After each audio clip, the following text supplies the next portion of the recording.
Good morning, hardy fellow travelers.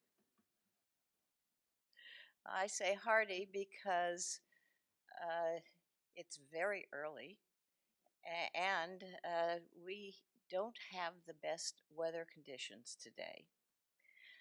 And I say travelers because that's exactly what we're all going to be doing today. We're going to be traveling in through our imaginations and through the discussions and presentations here. We're going to be looking at what we call the future, but really has already started. And so um, this promises hardy travelers to be an exciting and we hope, we believe, a memorable day. We believe the crowds will grow as the hour gets later, but whether or not it does, this is being live streamed all over the world. And we are doing this, we being the Arthur C. Clarke Foundation and our programmatic partners, the Arthur C. Clarke Center for Human Imagination, which is our sister organization that the foundation spawned about 6 years ago, Youth Service America, and also, as many of you know here, Kid Museum. We believe that we are starting here an imagination movement that is essential and timely as we thrust ourselves into a new kind of world. Now, those of you who are younger here understand that world intuitively to the extent it involves technology. The rest of us have had to get to know it. And a lot of that world doesn't sound so happy when we look at some of the main issues of jobs and climate change and food supply and clean water, and the list goes on. But this is not a program about pessimism. It's a program about optimistic preparation, using our imaginations and our imaginations' cousins, creativity, innovation, curiosity, wonder. So we invite you to join us on our travel today and help us launch this imagination movement and partake in the discussion. Now, Unleash Imagination, Shape the Future. This conference has three interconnected parts. The first one is our Young Leaders Program, most of which, although not all of which, will take place across the street in the Marvin Center, and we will have people there making sure that crossing the street is safe. So at 9 o'clock, when this session is over, we invite all of you who will be part of that to head across the street. We're calling that session Fun with a Purpose, and it will be explained more there. But the purpose, of course, is to use your imagination and creativity to produce something tangible, something hands-on, but also to use your minds to help us and each other define what you, the younger people who are on whose shoulders the future is going to fall, good or bad, believe we should be doing better today, so that 15, 20, 25 years from now, when we look to you and say, why isn't this fixed? You can say, well, we're sure glad that our predecessors started work on it, or we wish they had started work on it. So that's a lot of what this is about. The second part of this is going to be adults and those of us who define ourselves as adults. In fact, let me ask a question. How many of you here are under 14? Great. How many of you here are under 20? Excellent. How many of you here are under 40? How many of you here imagine that you're under 40? Okay, we've got the right audience here, right? We've got the right audience. Well, those of you who are on the precipice of between 14 and wishing you and imagining you're under 40, you get to choose which side you go to first thing in the morning. But what we will be having here in this room at 9 is going to be a fascinating session of exploring a lot of the new realities. It's our frontier session. We suggest that you will find it fascinating. I know I did when I first saw some of the things that are truly going on um, uh, in in laboratories, but also in the real world that will perhaps shake you up a little bit, because one of the core questions we're going to be asking throughout this day is, are we ready? Are we doing what we need to do to prepare? Uh, we will then have a meeting of the younger minds and the older minds in an intergenerational forum back here. The younger people can move over here, and there are 3 young people. They were chosen among our wonderful winners of our Clark Youth Video Challenge that took place this past autumn. And they will be talking to 3 creative and accomplished solution seekers and challenging each other, sharing each other, and building a framework for intergenerational coordination, collaboration, and mentoring. So I invite all of you to be here for that. The video challenge was in 2 cohorts, and you will have the good fortune, and we invite you to do it, to see those videos upstairs in the gallery at the break. They'll be showing in here at some point, and they will be across the street at the Marvin Center, where you'll all have lunch. Everyone will have lunch together in the Marvin Center next to the Imaginarium, so then you can go into the Imaginarium. And then this afternoon, we will be launching the first 2 of what we believe will be an ongoing series of Clark Conversations on Imagination. The first one is, why are we even talking about imagination and its power? What is its relevance to the future that we shape for each other? And the second one will be reimagining the future of the human in an advanced AI and advanced technology world. So that is our day. And we, this evening, for those who have tickets to this evening, we'll be presenting our annual Clark Awards. But we're doing something different this year. We are actually presenting the first one now. The award was presented, but the remarks will be shown now. But I want to first invite Dr. Eric Viry up to the podium. Eric knows Stephen Hawking personally, and if those of you who saw The Theory of Everything will recall, there was a scene where Stephen Hawking is weightless and floating as though he were in a gravity-free environment, and it's Dr. Viry who made that possible. So may I introduce Dr. Eric Viry.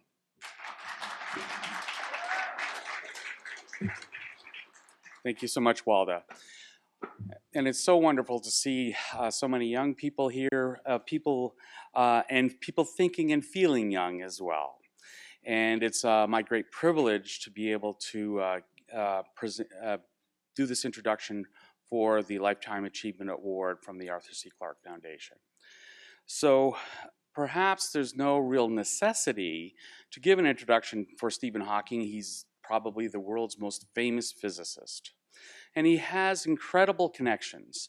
Professor Hawking is a professor emeritus from Cambridge University, and the interesting thing there is he was the Lucasian Professor of Mathematics at Cambridge. That is the same chair that Isaac Newton held. So what an incredible link to the past, to the thinkers of gravity from other centuries to our 21st century and Professor Hawking. And this is a special year for gravity.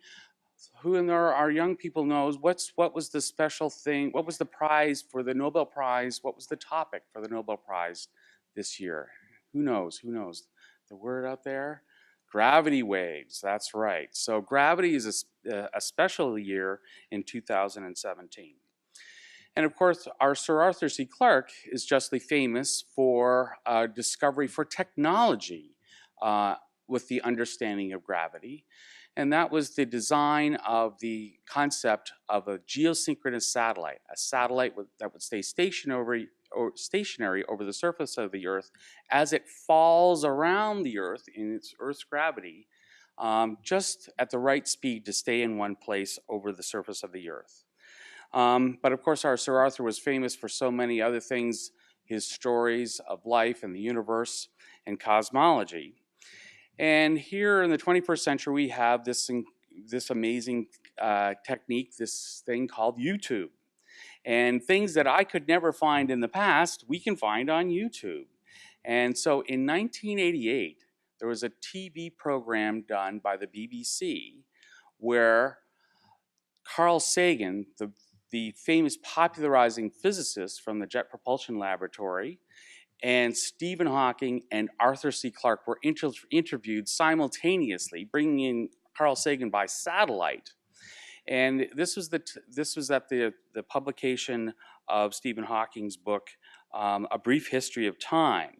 So you have to go look this YouTube up. It's just amazing hearing these men talk, and the BBC interviewer did a wonderful job.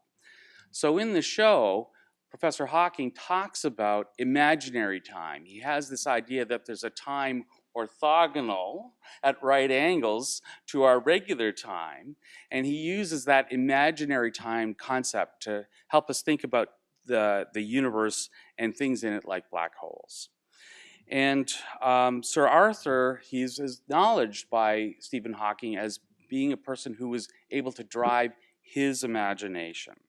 So Stephen says, I've been around the world, but I never fell off. So Sir Arthur on the show makes the comment that science fiction frees the imagination. And Professor Hawking has perhaps the greatest imagination of any of us alive.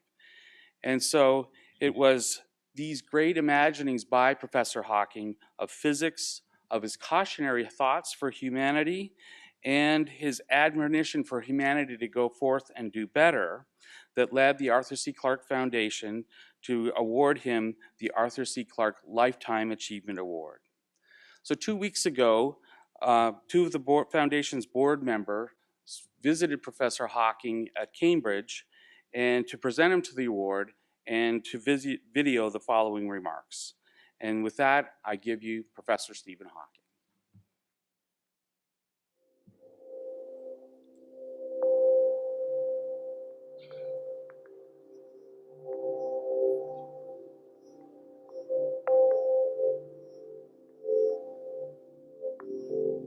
Thank you to the Arthur C. Clarke Foundation for honoring me with your Lifetime Achievement Award.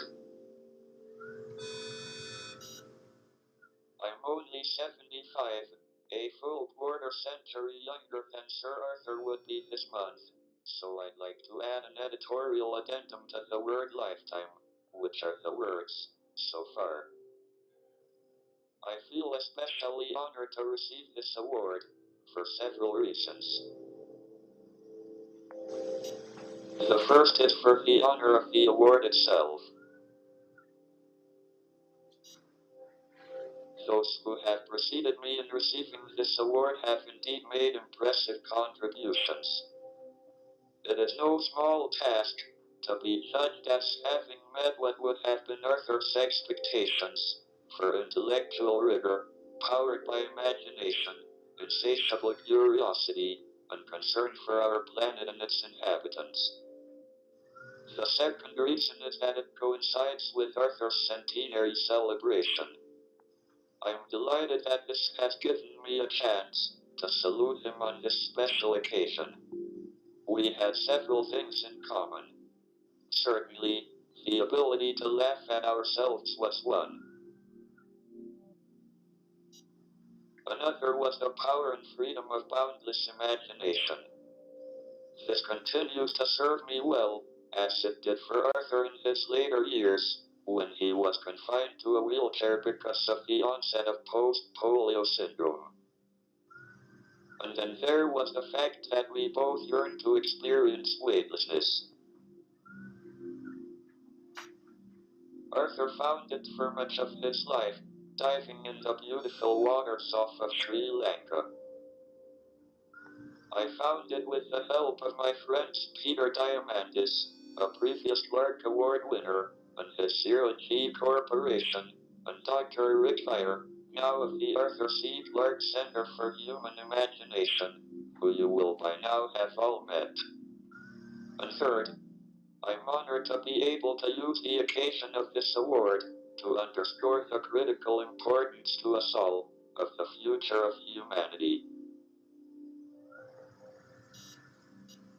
The initiative being launched today in honor of Arthur reaffirms his fervent belief in the essentiality of imagination as a core partner with empiricism in resolving major challenges to the future of our planet and the future of humans.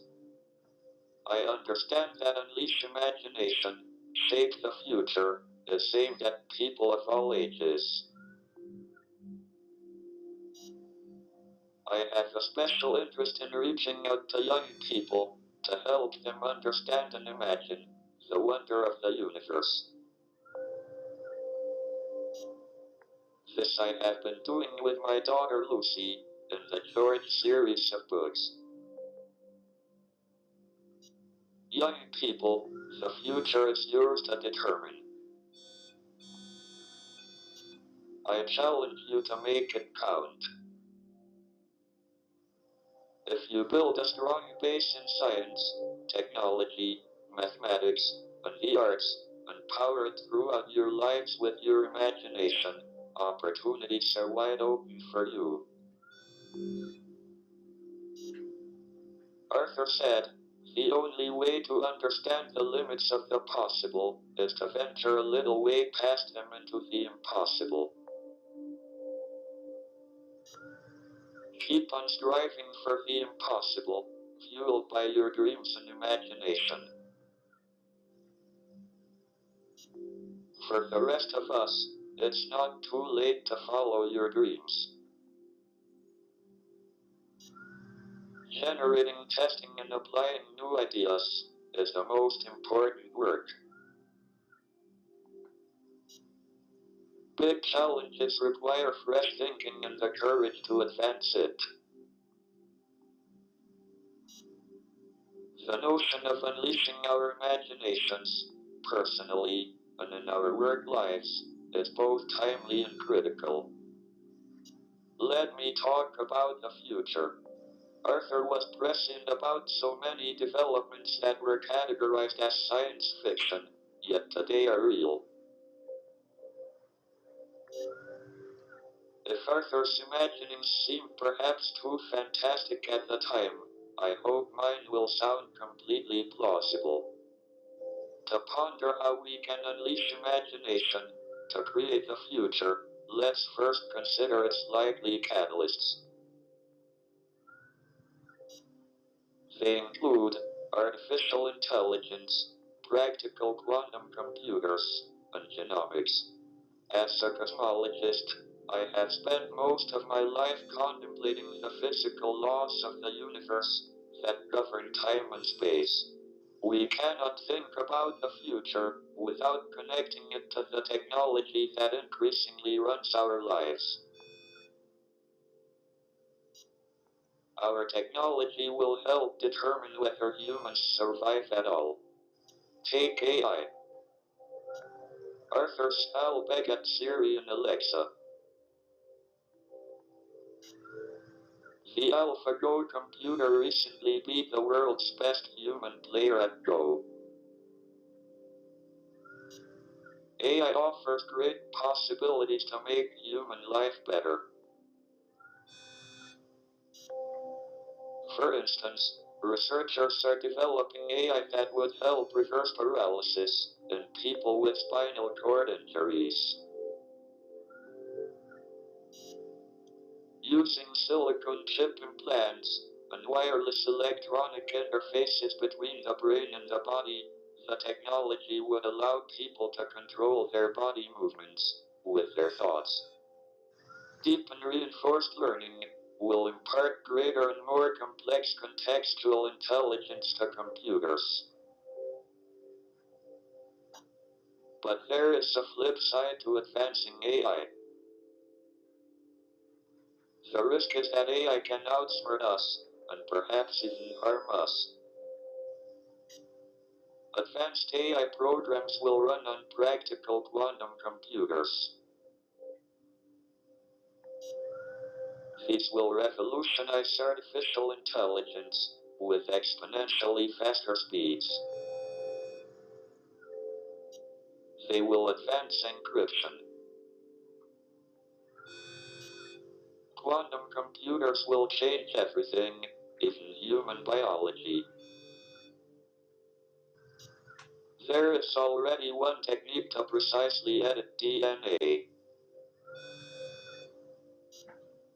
It is called CRISPR, or clustered regularly interspaced short palindromic repeats. The basis of this genome editing technology is a bacterial defense system. It can accurately target and edit stretches of genetic code.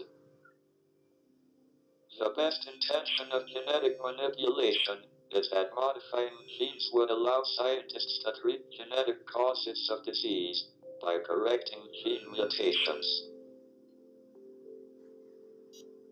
There are, however, less noble possibilities for manipulating DNA. How far we can go with genetic engineering will become an increasingly urgent question. We can't see the possibilities of curing motor neuron diseases, like my ALS, without also glimpsing its dangers. Genetic engineering will happen in this millennium, whether we want it or not. There will be arguments, both ethical and economic.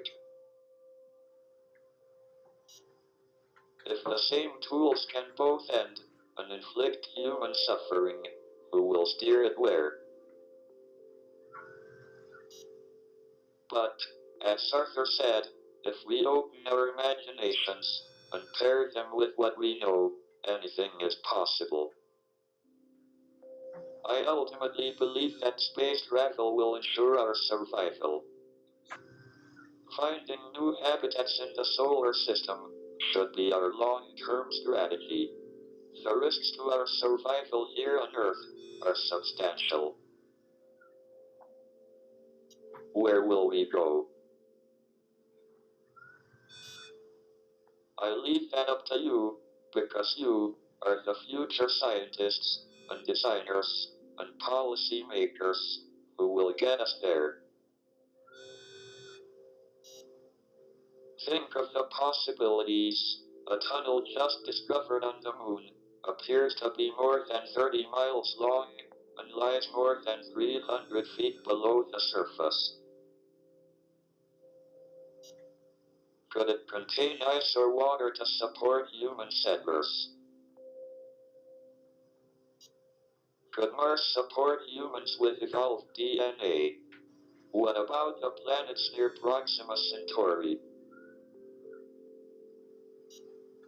That's only 4.5 light years away from Earth, or 27 trillion miles. I am having fun right now, working with the science philanthropist Yuri Milner to make interstellar travel a reality. It is called Breakthrough Starshot.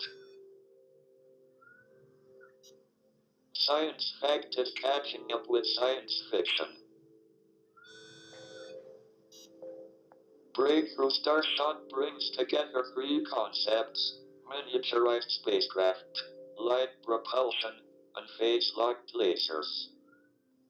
Thanks to imagination and ingenuity, this long-term research and development program aims to make interstellar travel a reality.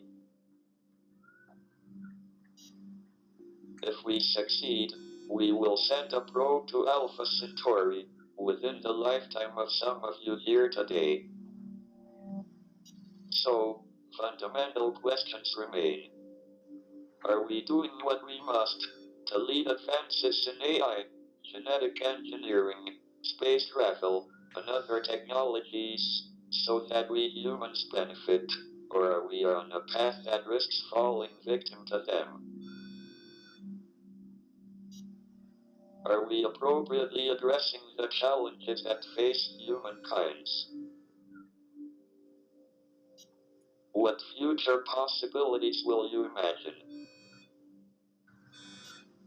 Remember to look up at the stars and not down at your feet. Unleash your imagination. Shape the future. Thank you for listening.